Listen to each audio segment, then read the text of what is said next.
It's the Daily Dog. Hey everybody, welcome back to the Daily Doug. Thanks for being with me today for the very first episode of our series called Behind the Score. So on the Daily Doug, I've been doing a bunch of different types of music for the last several months, and I've gotten especially positive feedback when we do these pieces that we can find some sheet music to and be able to dive into a little bit more of the nuts and bolts of these pieces to see how they work and what the composers are doing to build these pieces just from a granular level. And so for our patrons on Patreon, we are starting this series where we're going to be diving into these pieces with sheet music. We're going to look a little bit at more of the analysis of these works to see how they tick. And we're going to do a variety of different types of pieces, from classical to prog to metal, what have you. You know, any type of music is fair game here. We love to take a look at these, deconstruct them a bit, and see how they work. So today, for this very first edition of this series, I think I have a very fun one for you all, because this piece is glorious, but it's often overlooked because of its big brother that's right next to it. So the piece we're going to be doing today, actually, I'm going to start with a little bit of the big brother, right? So we've all, I think, heard this piece. Clair de Lune, Claude Debussy. Very, very famous piece, one of his most famous works for the piano. And of course, the very famous orchestration of it exists as well. But this piece is from Debussy's suite called the Suite Bergamasque. And this is a work for piano in 4 movements that he started in 1890 when he was in his late 20s. And he did some pretty major revisions to it for the 1905 publication of this work. It's just 4 short movements. There's a prelude to start, and then a minuet, and then Clair de Lune is the 3rd movement of this. But the 4th movement is this little dance called the Passepied, and it's absolutely wonderful.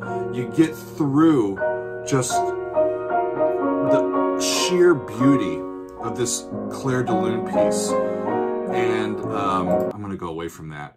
And then you get to its little brother here, the Passepied, which finishes out this work, and this is how it goes.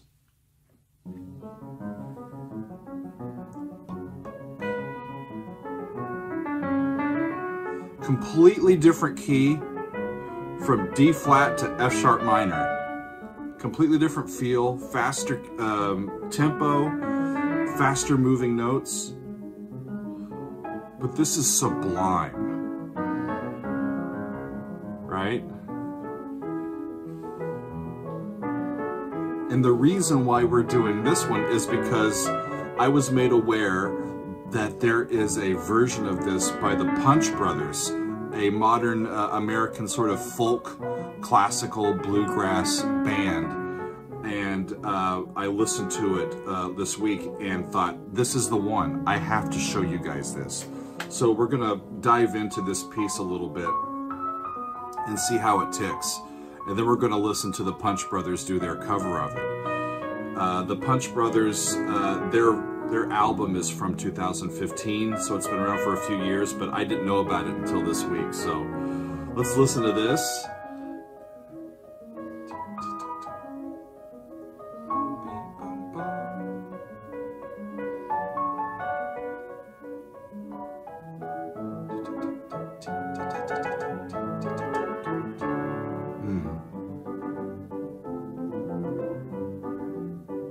When I listen to and analyze Debussy,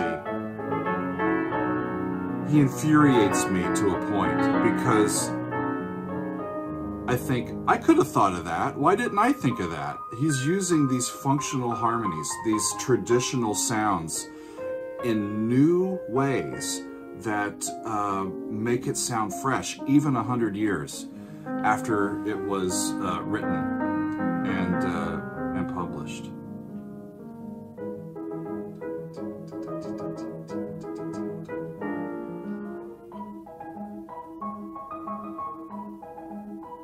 Yeah, you can do stank face to classical music too, y'all. It's fine.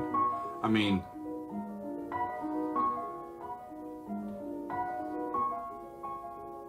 and then it lifts back to the home key. Absolutely cool. And the melody this time's in the left hand instead of the right hand. Flips back to the right hand. It's a perfectly constructed puzzle of a little piece.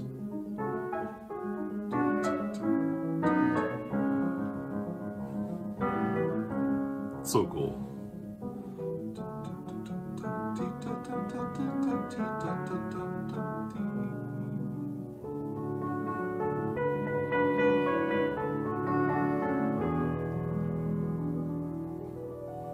Just opens up this harmony here.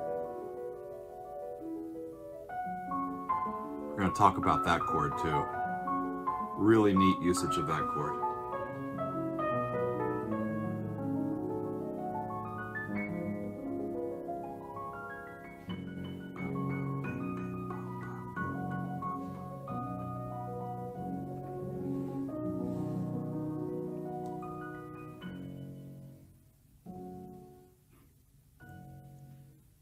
That's how it ends.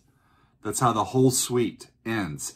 And it's like having the perfect after dinner appetizer or dessert, right? A palate cleanser. After you go through the emotion of going through Clair de Lune, you get that little piece to finish out the suite, and it's just lovely, and it leaves you just feeling filled, right? So we're going to go back and listen to that. I'm also going to show you, before we start, this is some of my chicken scratches on the sheet music this morning, where I added some harmonic analysis markings. Not all of it. I didn't do like the entire thing, but because it's a lot. There's a lot of chords, and there's a lot of cool stuff to look at. But just a little bit, let me take you through this scene here. So we start off in F sharp minor, the 3 sharps. We have a nice little 2-measure introduction here. This sets up the speed of the piece, the texture, the speed of the texture, these moving notes. It also sets up the style of playing. The left hand, you'll see the little dots over the notes. Those are staccato marks. It tells the player to play those notes separated. Instead of ya-da-da-da-dee-da-da, instead of legato or connected, right? So we get this little introduction, and then you get this lovely little tune that's very pliable. It has this upward leap of a fifth, and then right down the scale, and just kind of right back through the scale. So it's got a lot of pliability for how you can harmonize that. When you do scale steps like that, you can move the chords around in a lot of different ways. As he's going through here, we end up landing, he's got a couple of these suspensions. These are notes that it should move on the downbeat, down to the F sharp, but he holds that note just a little bit longer than it should. So we're suspending the previous note over the bar line. While the rest of the chord changes, we're suspending that motion, and then it resolves later. It's just a way to introduce some accented dissonance on these downbeats. Let's see. We land down here on this really funky G sharp 7 chord in first inversion. That becomes the dominant of the dominant to C sharp. And so it should move to C sharp, and it does, like right down here, right? We get this little movement from the B sharp to the C sharp here, but he's not moving to a C sharp chord, and that's part of the non-functional way that he's resolving these very functional sounds. We get this sort of F sharp chord over the top of that C sharp, and then this A major 7 that uses it as well, and then he's often rolling back to it, and then changes it to an E9 chord, and then he's in the relative major of A, landing there, before then really landing back on C sharp major as almost its own key area. This arrival here, it's the fifth of the key, but it almost sounds like it's landing on a new home base to my ear. And it's really fascinating how he did that with its own flat 6, flat 7, or flat 9 to 1 in that key, right? This little bit down here, you'll see it here in the Punch Brothers. This is where the violin comes in. And so on. Lovely stuff. I've characterized this entire system here as just an E7 sound. It's all of this is just functioning as an E that's going to resolve to this A chord. And here he's still using fifth relationships, y'all. This A9 resolves to D, a D major 7 chord, and then you've got F sharp to B to E to A, right? Just around the circle of fifths. Let's see, what else do I want to show you in here? There's a whole lot of stuff. He pretty much, this part, this is cool. So when he's moving around through here, he gets back to this yum bum bum, except it's instead of a B, it's a B sharp. So what the hell is that chord? I have listed GER plus 6. That means German augmented 6th chord. And this is something that even musicians that have trained for a long time still get confused about. This is an augmented 6th chord. So if you look down here at the left hand, you've got A's and D's and F sharps and C's. And you're like, hey, that's a D dominant 7th chord. Why shouldn't you just call that D dominant 7? Well, because this C in his left hand is an enharmonic equivalent to the B sharp that's up here in the right hand. And really the B sharp is what's tipping me off to this. We've got this F sharp up to a C sharp and then down by a half step to the B sharp before it resolves back up. So normally if we have a dominant 7th sound, that 7th is going to resolve down by step or half step. And that D7 would resolve to G, right? The D is like the dominant of G. The C of that chord resolves down to the B of the G chord and everybody's happy. But here we've got Ds that resolve outward to C sharps by half steps. Right? And so that's what you get here. This, we get this C sharp down here and the C sharp up here. And this leading tone, it's a double leading tone chord. The B sharp is a leading tone from the bottom to the C sharp, and the D is an upper leading tone down to the C sharp. And the C sharp being the goal of it, we have to figure out how this chord actually functions. It's a chromatic predominant chord. And the reason why we call it a German chord is because it doesn't really have a root to it when it's written like this, right? There is not a chord that has a B sharp and a D in it because that's a diminished third. And we don't build chords in diminished thirds. We only build chords in minor thirds and major thirds. If we used augmented thirds and diminished thirds, we'd have a lot more chords, a lot more types of chords. But it's that leading tone function of this that puts it into that augmented 6th chord sound. It's just, think of it as a chromatic version of a predominant harmony. And it's moving to a dominant type of harmony here, but he's got, again, hiding it by sort of going directly to this one chord in second inversion. And then he does this a lot, actually, using this B major chord in the context of this F sharp minor sound.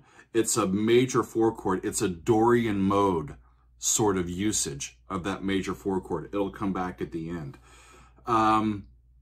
He does a lot of little bits and tricks with moving these things. You'll hear yum bum be da da bum bum be da. He moves it right down an octave lower. Where was that sequence that I saw? Yes, down here.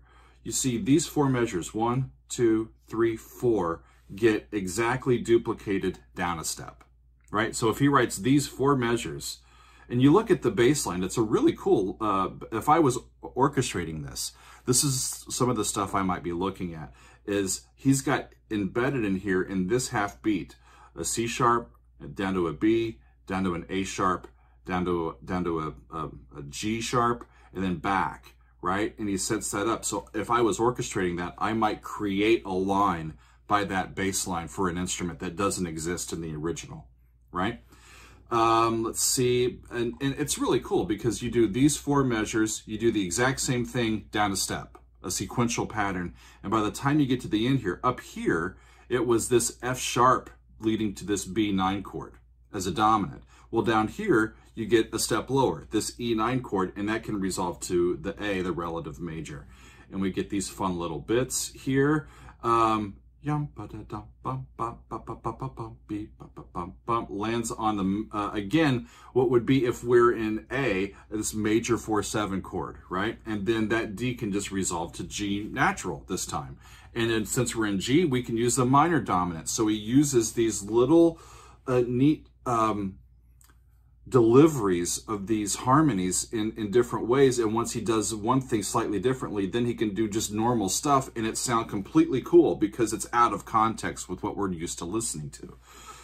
Great stuff. By the time he gets down here and he sets up this area, he's got just G sharps and D sharps hanging out down here. We'll listen to it again, I promise. I'm talking a lot, but I want to take you through some of this. This G sharp and D sharp, by not clouding it with a 3rd or a 7th or anything else, it becomes opaque and open, and he can then fill it in, and he continues it. He just changes the G sharp to an A flat and makes it major. And so that's why he changes the key signature here from 3 sharps to 4 flats, because trust me, you don't want to write in G sharp major. It's got 8 sharps. It's just nasty, right? It's easier to write the enharmonic equivalent of A flat. And again, he's got these lovely little bass lines coming down. If you see F to E flat to D flat, and then back up, and then right down the scale. F, E, D, C, B, A, G, F, E, and then E flat is dominant to A flat. And it gets him back to this. He does another 4-measure phrase and changes this sound. He keeps that A flat in the bass and then changes it back to a G sharp to get us back into sharps. And then we get this unbelievable, this is real Debussy stuff happening here over these chords. I've kind of lifted these out. So what he's got here is a B flat dominant 7th chord with the 7th of the chord in the bass, and it just opens up all of that. Normally, if it was Mozart or Bach, they would resolve that to the 5 chord, to the 1 chord in first inversion. But he's using it in completely different ways and sort of planing over the top of it and doing parallel motion over the top of these 7ths of these chords that are just a full step lower than where the root of the chord actually sounds. So we've got B flat, dominant 7 hanging out through here over the top of that A flat, and then he goes up to B, up to C sharp, back down to B, back down to B flat, and then up to B and up to C sharp, and then back down, and it sort of moves the music up and down like that, right? And so finally he ends the sequence on this C sharp chord, and you've got the E sharp, the leading tone in the bass, and it sets up a return to that theme. And then we're off and rolling, and it's a return to original stuff at the beginning, and then another use of that German chord towards the end. And then towards the final part of this, he's got, again, a toggle between the 1 chord and a major 4 chord. Bing, bing, bum, bum, bing, bing, bum, bum, right? Just sort of that D sharp that's hanging out as part of that B chord is just totally cool. And so let's hear it again. I'm going to go away from this, and we're going to go back to the Passepied, and we're going to talk through a little bit of it as we go.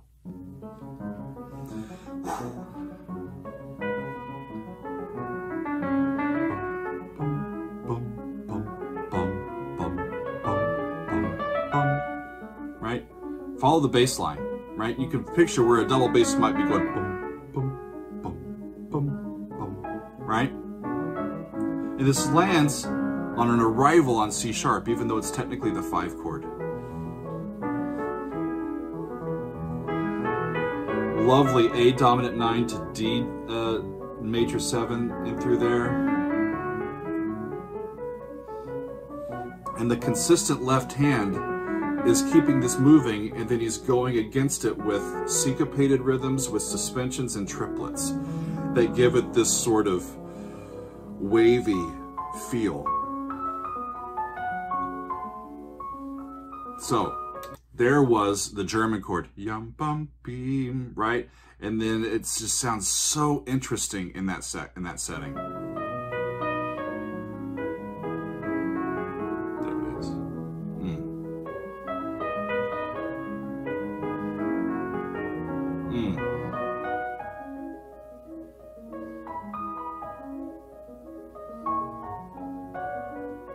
Down a step. Now to A. There's the D, goes to G. D minor, back to E, then to A. Totally interesting. Woo! B dominant 9. There's these G sharps and D sharps. And he takes the bass out and he keeps that lower note. The G sharp turns into A flat, and it just opens us up. And how all of a sudden are we in flats?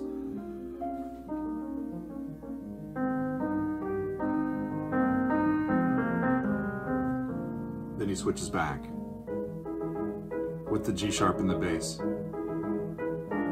as an inverted E chord there.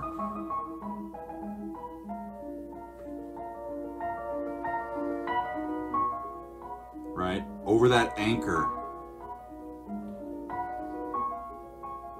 And it stays on the C sharp.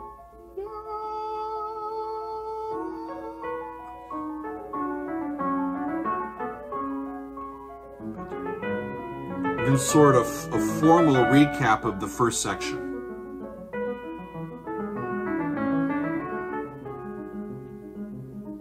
Composers, if this piece is how long? It's 3 minutes, almost 3 minutes and 42 seconds, right? There is not 3 minutes and 42 seconds of music written here. There's maybe a minute and a half, like a third written, and everything else is derived from that little bit of music that he's written, right? Everything else kind of comes from that, whether it's a restatement later on, or there's little sequential patterns in throughout. If you're gonna write a 4-minute piece, don't write 4 minutes of music. You need some time to repeat ideas, right?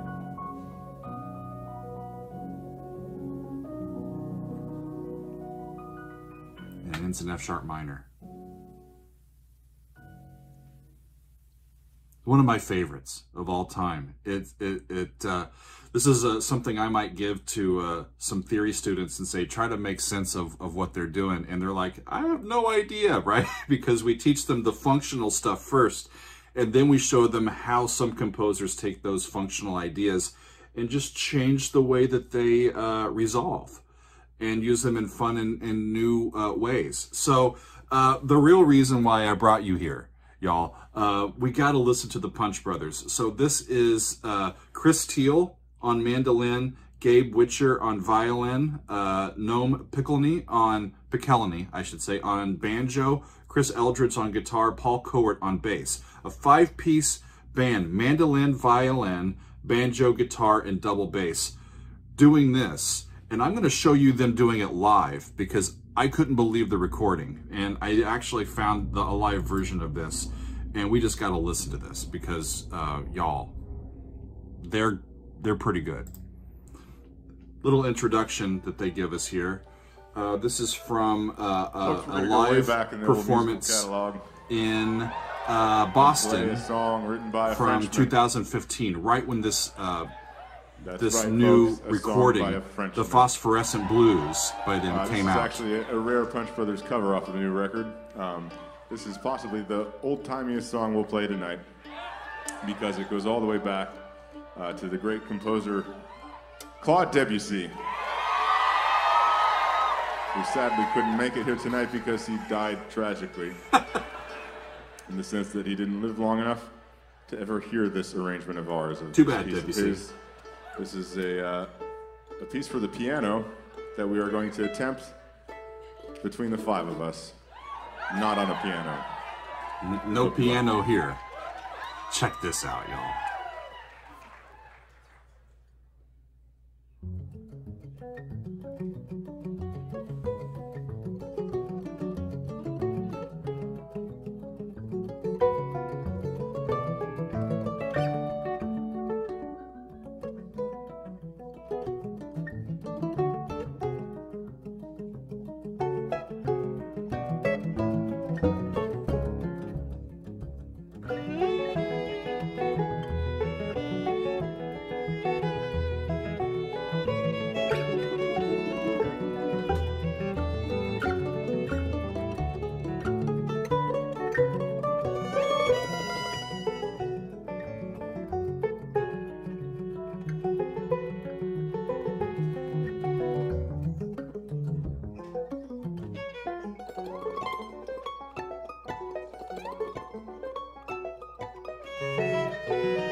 It's amazing, isn't it?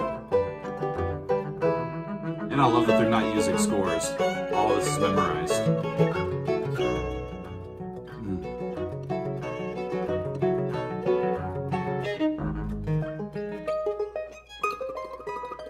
That was those G sharps and D sharp open stuff.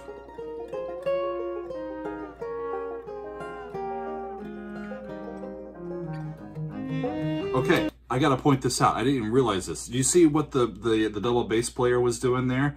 Remember I pointed out that long descending line before they got back into sharps? I'm gonna back up a little bit. Check out what the double bass player is doing in playing those lines.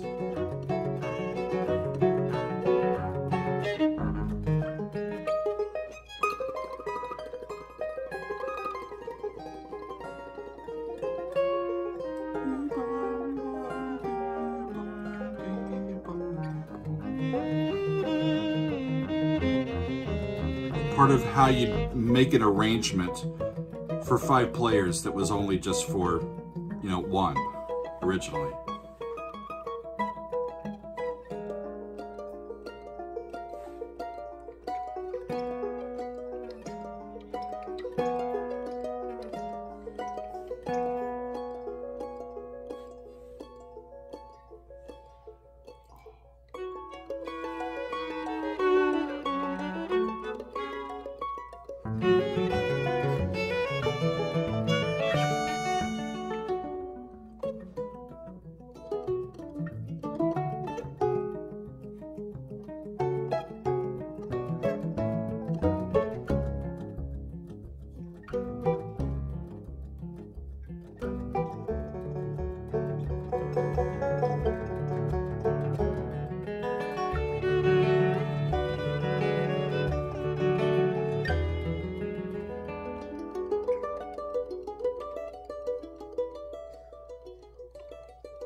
Here's the ending. Major 4-chord.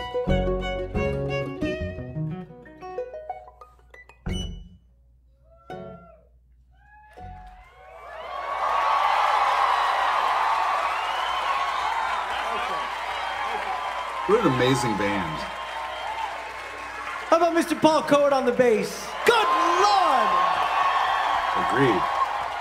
Amazing players. So nuanced, this performance.